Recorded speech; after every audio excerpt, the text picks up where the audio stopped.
pour le ministre annoncé na si li nga xam ne c'est bien enquête c'est très bien aussi si aussi le procureur allant dans ce sens par ki nga xam ne que moo di Thierno Alassane Sall alors donc qu'en est-il par rapport ak boobu di li nga xam ne que moo di meex nga jàpp ni ñiy demander li nga xam ne que moo di la démission bu Cheikh Tidiane Dièye bu war a nekk à la disposition de la justice parce que vu que les ministres am na loo xam ne itam dina ko protéger daal di war a mën a leeral lu bëri ci boobu di li nga xam ne. Ouais, mais c'est-à-dire cette question quand même pour moi s'il y a un seul et unique responsable c'est Cheikh Dia. Moi je connais bien Cheikh Dia. Peut-être qu'il n'a pas eu de bons conseils. Cheikh Dia ne devrait pas faire sa sortie en fait. Non, sortie bi mu def nit da ngay am grandeur ak élégance parce que bu la ay nit woowee denk la Cheikh Dia bi mu nekk directeur ONAS astafurlah bi mu nekk directeur APRODAC nekk directeur APROSEN boobu Ousmane Sonko amul fonction boobu Sonko kenn xam ko sax kon si yàlla defee ni nga ñëw nekk allié fekk si leen ñu dénk la ki la dénk bi mu lay dénk tàggul kenn te gis na ci yow lu ko doy kon bu demee ba wëlbatiku am sikk sàkk wala lam la dénkoon gis na lu ko ci doyul bu ko jëlee ci yow da nga amul ngoru ak grandeur bañ a génn di am loo ci yokk man pour man foofu mooy erreur bi mu commettre parce que pour man dafa am homme d'état ak homme de détail et puis ONAS ça m'a fait mal parce que tout simplement moi j'habite en banlieue et dañuy gis jafe-jafe yu ñu am ci wàllu assainissement vous allez à la Médina le système c'est depuis 1930 système bi nekk Médina boo demee chaque année Médina day xasaw xonnu buuj sur l'assainissement ñu ne investir nañ ci xaalis on parle du plan décennal sur les inondations c'est 732 milliards te yoo xam ni on l'a pas senti moi j'ai toujours réclamé l'audit wu li nga xam ni def nañ ko ci xaalis bi ñuy nekk ci ay inondation même moment bi ñuy nekk ci problème yooyu ñu war ñu ko fajal après on revient sur ça beneen bi nañ waxante dëgg jàmbaar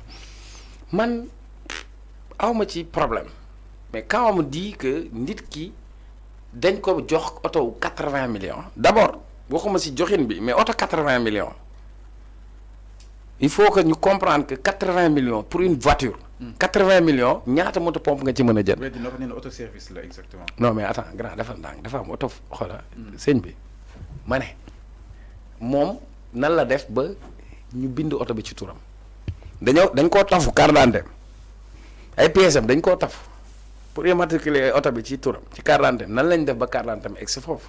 ce que je veux dire c'est une insulte par rapport au niveau de vie des Sénégalais. 80 millions peut acheter combien de carburant, combien de motopompes on peut avoir avec 80 millions. Benen bi s'il y a eu un conflit entre le ministre de tutelle moom mu nekk en directeur ñi ko faloon ont décidé wàccee ko ça veut dire que joxuñu ko dëgg donc pour man du man maa koy àtte mais moi j'ai toujours demandé su fekkee loolu am na ci na yoon def liggéeyam dans la mesure où on peut pas se permettre parce que mbir moomu sa amee c'est des faits de corruption la corruption elle est réprimandée kuy digle cangaay da ngay set yonent bi sallallahu alayhi wa sallam dafa ne charia bi ñu ko indee ñu jàpp benn kilifa bu sàcc ñu war a dagg loxoom ñi ñëw di ñaan njekk mun leen sama doom ji ma gën a fonk muy Fatima bu doon moom moo ko def dañuy dagg loxoom munoo dem di appliquer ci nit ñi dëgg ak jub ak jubal bu amee ku nekk ci yow ku def ab jubadi na nga ko teg ci yoon c'est aussi simple donc quand le ministre de la justice sort pour nous dire que envoyé na procureur nañ leeral affaire bu fekkee Cheikh Dieng moo am tort yoon def liggéeyam bu dee Cheikh Tidiane Dièye moo am tort yoon def liggéeyam c'est aussi simple. Alors c'est clair dans 30 secondes Sonko dina démarrer poursuite yi ñi nga xam ni itam. 30 secondes waaw 30 secondes rek peut-être temps bi dafa jeex Sonko dina démarrer li nga xam ne que moo di poursuite yi nga xam ni itam. Sonko moo koy démarrer. Sonko annoncé na ko exactement yoon ak wàllu yoon. Sonko a annoncé dina ko déclenché ci semaine bi exactement par rapport ak li nga xam ne que moo di rapport yeeg tolluwaay wi Ousmane Sonko jàpp ni jamono ji kenn du génn ti parce que ñu nee na aéroport yi ñu ngi si en alerte maximale sa ñi nga xam ni itam ñooy waaj a daw foofu si daan du bàyyi repéré fu daal di toll si 11 si ay personnes yi nga xam ne itam nekkoon nañ si nguuru Macky Sall lan la saa di war a mën a jàpp concrètement si li nga xam ne que moo di l'avancée des rapports. Ouais, mais tey Sonko a fait une sortie hautement politique en fait. Sonko tey sa sortie elle est hautement politique moo tax ma la doon wax on parle de l'Assemblée nationale mu ñëw ne leen. le temps ngeen di mën a combat bi am naa fi beneen mbolde bu leen di xaar. Voilà donc ça c'est une arme politique de dissuasion. Pour leur dire calmez-vous, parce que nous, on a des dossiers et puis la machine judiciaire va exploser. Maintenant, sans craindre, il faut qu'on évite l'erreur qu'avait commis Macky Sall, c'est-à-dire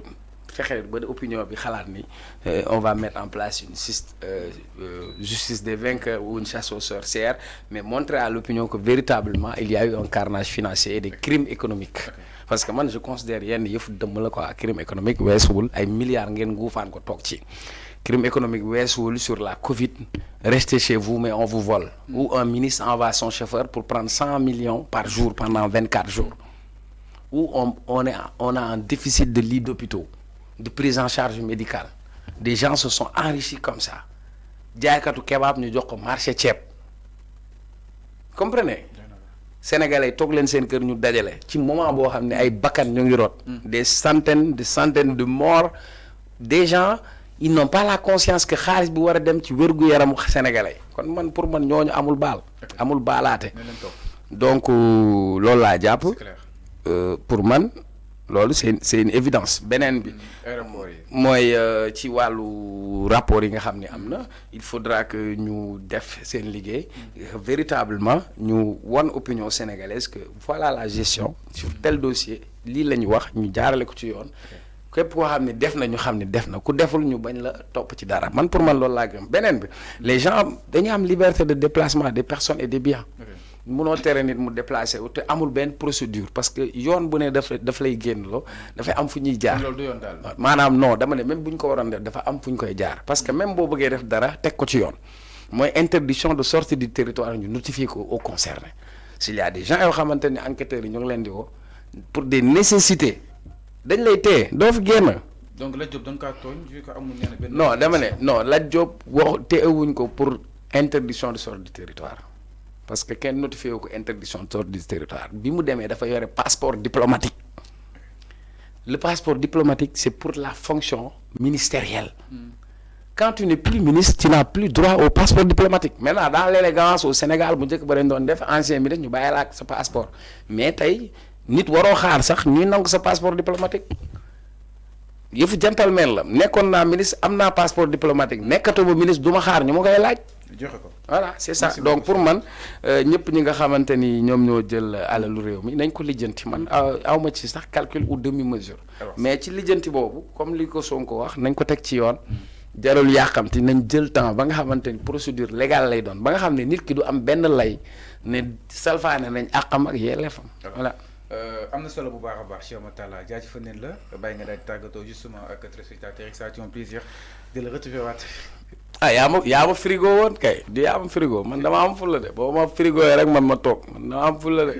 non yaa ñu frigo woon. ah déedéet yaa am frigo. yaa ñu frigo woon ñëw. alors merci beaucoup. mais maa lay nuyu di la remercier di wax ni di la féliciter parce que kër gi lu muy rëy yi nga nekk ndaw yaay doxal lépp. Et puis loolu ça fait plaisir et puis comme on dit aux Zambiens la valeur n'attend pas le nombre des années di la remercier. waaw di remercier ñëpp di bëggee xam nga sama gars yëpp daal waaw comme te ba léegi dama am soxna nag fi mu toll nii xam nga il faut may teel a wàcc xam nga célibataire moom tekkuñu dara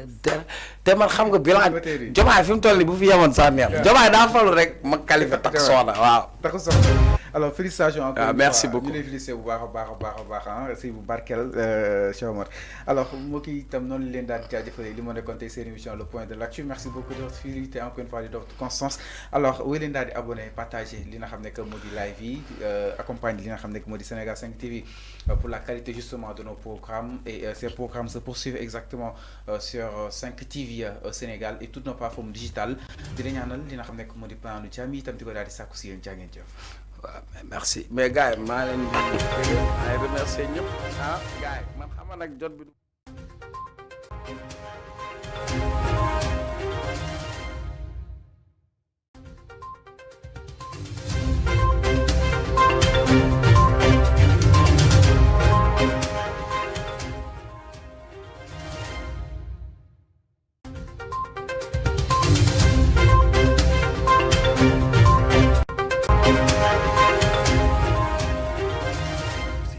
Une école d'excellence et de référence composé de 2 départements. Un département des sciences de la santé et un département de management et technique. Nos filières en santé, infirmier d'État, sage-femme d'État, assistant infirmier d'État, analyse biologique, délégué médical, vendeur en pharmacie, secrétariat médical, biologie médicale, aide